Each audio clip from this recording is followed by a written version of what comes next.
Afiat ya. Well, kali ini kita memasuki materi untuk semester 2 atau semester genap. Nah, untuk materi pertama kita akan membahas tentang present continuous tense. Sebelumnya kita akan mengetahui apa sih present continuous tense itu? Well, present continuous tense yaitu tenses yang digunakan untuk menyatakan suatu kejadian ataupun kegiatan yang saat ini sedang dilakukan. Oke, sebelum kita membahas lebih jauh tentang present continuous tense, kita akan mempelajari terlebih dahulu tentang to be.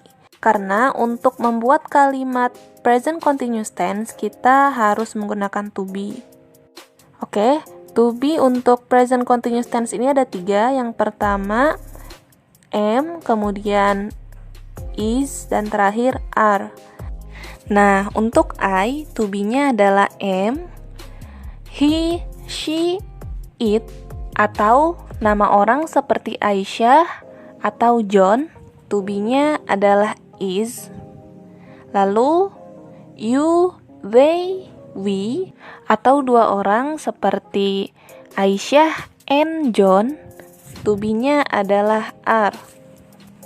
Oke, berikut adalah pattern atau rumus untuk membuat present continuous tense. Yang pertama, untuk kalimat afirmatif atau kalimat positif, rumusnya adalah subject plus to be plus verb 1 yang ditambahkan ing plus object. Lalu kemudian untuk kalimat negatif, rumusnya adalah subject plus to be plus not plus verb 1 yang ditambahkan dengan ing plus object. Lalu untuk kalimat interrogatif atau kalimat tanya, to be-nya kita letakkan di awal kalimat, seperti pada rumus berikut. To be plus subject plus verb 1 yang ditambahkan dengan ing plus object. Well, perhatikan rumus ketiga rumus yang barusan. Jadi untuk kalimat positif, kalimat negatif, dan kalimat interrogatif, dalam present continuous tense kita harus menambahkan ing pada verbnya. Next, kita akan langsung membahas contoh kalimat dari present continuous tense. Oke, untuk contoh yang pertama yaitu I am drinking a glass of milk. Saya sedang minum segelas susu.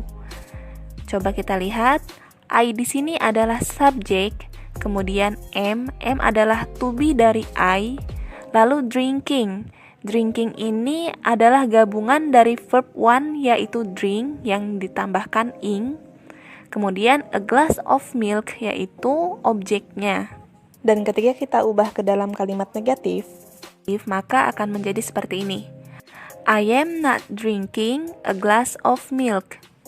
Coba kita perhatikan, I adalah subjeknya, kemudian am adalah to be dari I, lalu not ini sebagai tanda bahwa ini adalah kalimat negatif. Kemudian drinking adalah gabungan antara verb 1 dari drink yang kita tambahkan ing, kemudian a glass of milk yaitu objek.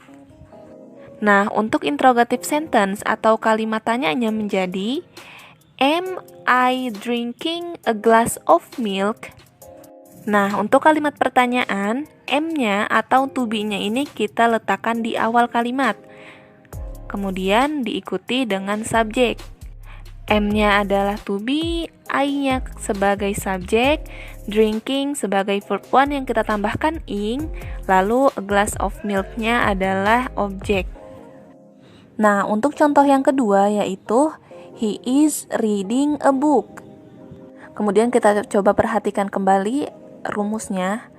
He adalah subjek, is-nya adalah to be dari he, kemudian reading adalah verb 1 yang kita tambahkan ing, lalu a book adalah objeknya.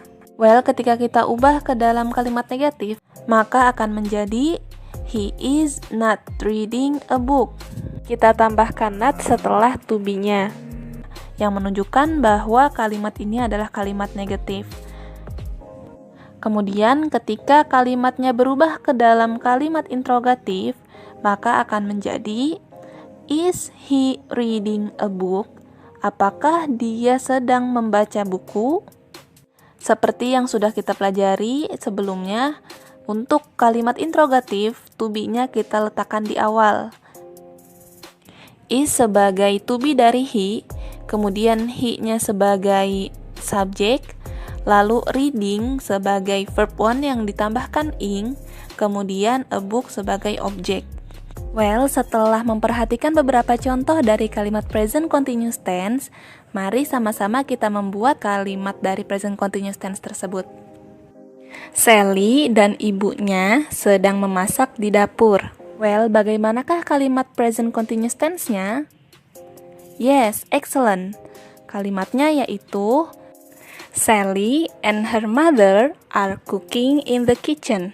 Sally and her mother adalah subjek, kemudian are-nya adalah to be. Kenapa kita menggunakan are?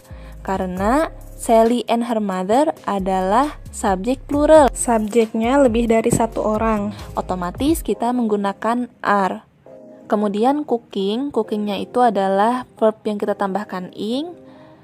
Lalu in the kitchen-nya itu sebagai komplement atau sebagai pelengkap dari kalimat tersebut. Lalu bagaimana dengan kalimat Wahyu sedang belajar bahasa Inggris? Yes, you are right. Betul sekali. Kalimatnya adalah Wahyu is studying English. Wahyunya sebagai subjek, kemudian is-nya sebagai to be dari Wahyu. Karena untuk subjeknya satu orang kita menggunakan is. Lalu studying-nya sebagai verb yang kita tambahkan ing, dan English sebagai objek. Oke, saya rasa cukup untuk pembahasan present continuous tense kali ini. Thank you for watching and have a great day. See you on the next video. Wassalamualaikum.